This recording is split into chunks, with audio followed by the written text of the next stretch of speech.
Est arrivée sans se cacher au tribunal, le dos bien droit dans son blazer noir.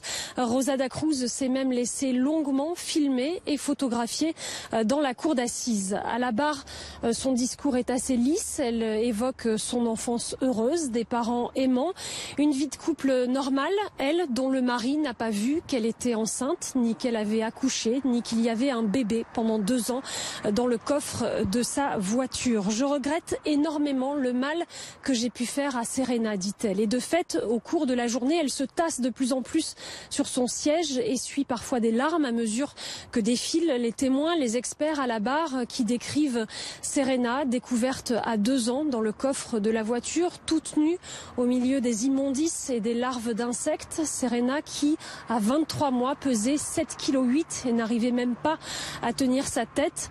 La petite fille a développé des troubles liés à l'autisme, des troubles autistiques à cause de carences affectives majeures. Comment expliquer ce geste inouï de cette mère? Au cours de l'instruction, des experts ont évoqué un déni de grossesse suivi d'un déni d'enfant. C'est la thèse de l'avocate de l'accusé. Écoutez, maître Christelle Chassagne-Delpech. On est en plein dans le déni de grossesse et d'enfants. Donc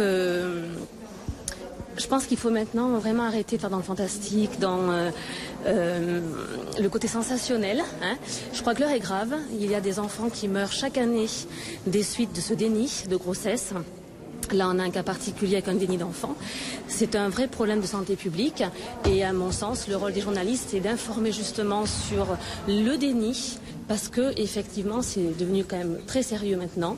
Et il est temps que l'opinion, effectivement, s'en préoccupe. Alors le déni de grossesse, la thèse est fortement contestée, notamment par les associations qui se sont portées partie civile et qui font valoir que la mère a senti le bébé bouger dans son ventre au 8e mois de grossesse, qu'elle se souvient parfaitement de la date et même de l'heure de l'accouchement et qu'elle avait donné un prénom à son enfant.